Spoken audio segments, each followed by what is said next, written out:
আসসালামু আলাইকুম। আমন্ত্রণ জানাচ্ছি খাদিজাস কিচেন ওয়ার্ল্ডে। আজকে তৈরি করে দেখাবো জেলি ক্যান্ডি। এটা তৈরি করা খুবই সহজ। আম দিয়ে তো আপনারা অনেক কিছুই তৈরি করে খেয়েছেন। একবার জেলি ক্যান্ডিটা তৈরি করে খেয়ে দেখবেন, এটা অসাধারণ লাগে, মুখে দিলেই মিলিয়ে যাবে। টক মিষ্টি ঝাল স্বাদে এই জেলি ক্যান্ডিটাকে তৈরি করে নিতে পারবেন। এই জেলি ক্যান্ডিটা তৈরি করার জন্য আপনার রোদেরও প্রয়োজন নেই এবং এটাকে শুকিয়েও নিতে হবে না। এটা তৈরি করাটা এতটাই সহজ এবং খুব কম সময়ের মধ্যেই তৈরি করে নিতে পারবেন। ক্যান্ডি তৈরি করার জন্য আম নিয়েছি এখানে আমি 1.5 কেজি। এই গ্রিন কালার পানিটা দেখে অবাক হওয়ার কিছু নেই, এটা আম ভেজানো পানি। আমি আমের মুরব্বা তৈরি করে নিয়েছিলাম, সেই আম ভেজানো চিনির পানিটা দিয়েই এই জেলি ক্যান্ডিটাকে তৈরি করে নেব। তো আপনারা চাইলে সেই মুরব্বার রেসিপিটা আপনারা দেখে নিতে পারেন। আমের সাথে আমি চিনির পানিটা অ্যাড করে দিচ্ছি। এটার মধ্যে যদি আরও একটু চিনি লাগে সেই ক্ষেত্রে আমি অ্যাড করে নেব। আর এটা গ্রিন হয়েছে, আমি এখানে ফ্রুট কালারটা ব্যবহার করেছি। আপনারা চাইলে চিনিটা এখানে অ্যাড করতে পারেন, আবার সামান্য পরিমাণ ফ্রুট কালারও এখানে অ্যাড করে দিতে পারেন। আমি এখানে মরিচের যে বীজগুলো আছে সেটা ব্যবহার করছি। তো কাশ্মীরি মরিচের যে বীজগুলো আছে সেটা দিয়েছি, এটা ঝালটা কম। আপনারা চাইলে এটা অ্যাড করতে পারেন, আবার চাইলে কিন্তু শুকনো মরিচের যে বীজগুলো থাকে সেটাও এখানে অ্যাড করে দিতে পারেন। আবার কেউ চাইলে এটা স্কিপ করতে পারেন। কেউ চাইলে আপনারা এখানে কিন্তু চিলি ফ্লেক্সটাও ব্যবহার করতে পারবেন। এটা গুড়, চিনি বা খেজুরের গুড় দিয়েও কিন্তু তৈরি করে নিতে পারবেন। তো চুলায় বসিয়ে দিয়ে এটাকে জাল করে নিচ্ছি হাই ফ্লেম করে। এটার মধ্যে কিন্তু পানিটা খুব বেশি মনে হচ্ছে, কিন্তু আপনারা যখন সেদ্ধ করবেন এটার সাথে চিনি দিয়ে তারপর সেদ্ধ করে নেবেন। পানি দেওয়ার তেমন প্রয়োজন হবে না, সামান্য পরিমাণ পানি দিয়ে সেদ্ধ করে নিতে পারেন।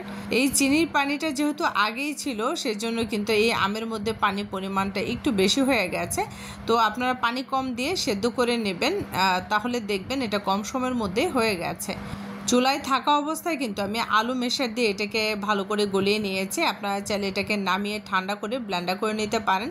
যদি আপনারা এটাকে আগার আগার দিয়ে তৈরি করেন সেই ক্ষেত্রে কিন্তু এই পর্যায়ে আগার আগারটা অ্যাড করে দিয়ে নামিয়ে নিতে হবে। তারপর আপনি চাইলে এটাকে বরফি আকারেও কেটে নিতে পারেন, অথবা চকলেটের যে মোল্ড আছে সেটার মধ্যে দিয়েও কিন্তু এই ক্যান্ডিগুলোকে তৈরি করে নিতে পারেন। আজকে আমি এটা তৈরি করব কর্নফ্লাওয়ার দিয়ে, সেজন্য আমি এখানে কর্নফ্লাওয়ার নিয়েছি 2 টেবিল চামচ, আর এটার মধ্যে সামান্য পরিমাণ পানি দিয়ে গুলিয়ে নিয়ে এটার সাথে অ্যাড করে দিচ্ছি। কর্নফ্লাওয়ারটা যখন দিবেন, এটা দিয়ে দেওয়ার পর ভালো করে সাথে সাথে নেড়ে নিতে হবে, তা না হলে এটা জমাট বেঁধে যাবে আর এটাকে ঘন করে নিতে হবে। আপনি যদি কর্নফ্লাওয়ার দিয়ে করেন সেক্ষেত্রে কিন্তু এটাকে ভালো করে ঘন করে নিতে হবে, আর আপনি যদি আগার আগার দিয়ে করেন তাহলে কিন্তু তেমন একটা ঘন করার প্রয়োজন হবে না।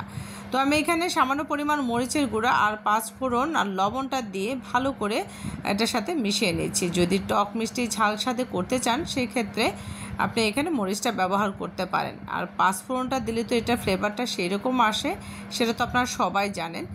এটার মধ্যে চিনিটা কম হয়েছিল সেজন্য আমি এখানে আরও চিনি অ্যাড করে দিয়েছি। দিয়ে নেড়ে চেড়ে মশলাগুলো অ্যাড করা হয়ে গেলে আমি এখানে কর্নফ্লাওয়ারটা অ্যাড করে দিয়ে অনবরত নেড়ে চেড়ে এটাকে কিন্তু ঘন করে নিতে হবে। যখন এটার ভিতরে কর্নফ্লাওয়ারটা দেবেন তখন এটাকে অনবরত নাড়তে হবে, তা না হলে কিন্তু এটা নিচ দিয়ে লেগে যাবে। এবং তো এটা আমি নেড়ে চেড়ে একদম ঘন করে নিচ্ছি। যেহেতু আমি এখানে কর্নফ্লাওয়ার দিয়েছি, আগার আগার দিইনি, সেই ক্ষেত্রে কিন্তু এটা আরেকটু ঘন করে নিতে হবে। তো এটা হয়ে গেছে, আমি উঠে নিয়ে একটা প্লেটে ছড়িয়ে দিচ্ছি। আর এটাকে ঠান্ডা করে আপনার 2-3 ঘন্টার জন্য নর্মাল ফ্রিজে রেখে দিতে হবে, তখন আপনি এটাকে বের করে বরফি আকারে কেটে নিতে পারেন। ঘরে যদি চকলেটের মোল্ড থাকে বা আইস কিউবের যে বক্সগুলো থাকে সেগুলো থাকলে ওইটার ভিতরে গরম অবস্থায় দিয়ে আপনি এই জেলি ক্যান্ডিগুলোকে তৈরি করে নিতে পারেন। তো আমি একটা প্লেটে করে নিয়েছি, আর ঠান্ডা হয়ে যাওয়ার পর আমি ফ্রিজ থেকে বের করে নিয়েছি। তো আমি এটাকে কিউব করে কেটে নেব, কারণ অনেকের ঘরেই কিন্তু কোনো মোল্ডও থাকে না বা আইস কিউবের বক্সগুলোও থাকে না। সেই ক্ষেত্রে কিন্তু আপনারা এরকম ছুরি দিয়ে একদম ছোট ছোট করে কিউব করে কেটে নিতে পারেন। এই জেলি ক্যান্ডিগুলো কিন্তু মুখে দিলেই মিলিয়ে যাবে। এটা খাওয়ার পর আপনি বুঝবেন যেটা আপনি কী তৈরি করেছেন, এটার টেস্টটা আসলে কতটুকু এটা তৈরি না করলে কখনোই বুঝবেন না। আম দিয়ে তো অনেক কিছুই তৈরি করে খেয়েছেন, একবার এই জেলি ক্যান্ডিগুলো খেয়ে দেখেন, তারপরেই বুঝতে পারবেন যে এটার টেস্টটা আসলে কতটুকু। তো আপনারা চাইলে কিন্তু এখানে সুগার পাউডার অ্যাড করতে পারেন, আবার চাইলে কেউ স্কিপ করতে পারেন। চিনিটাকে গুঁড়া করে যে পাউডারটা দেওয়া হয় সেটাকে সুগার পাউডার বলে, আপনারা চাইলে এটা এখানে অ্যাড করতে পারেন। একটা বক্সে ভরে নর্মাল ফ্রিজে সংরক্ষণ করে খেতে পারবেন অনেক দিন পর্যন্ত। কাঁচা আমের টক মিষ্টি ঝাল স্বাদে এই জেলি ক্যান্ডি খেতে কিন্তু দারুণ লাগে। আপনি চাইলে কিন্তু পাকা আম দিয়েও করে নিতে পারবেন। আজকের রেসিপিটা ভালো লেগে থাকলে লাইক, শেয়ার, কমেন্ট এবং সাবস্ক্রাইব করতে ভুলবেন না। এরকমই নিত্য নতুন রেসিপি পেতে নোটিফিকেশন বেলটি অন করে রাখবেন। আজকের মতো এখানেই বিদায় নিচ্ছি। আল্লাহ হাফেজ।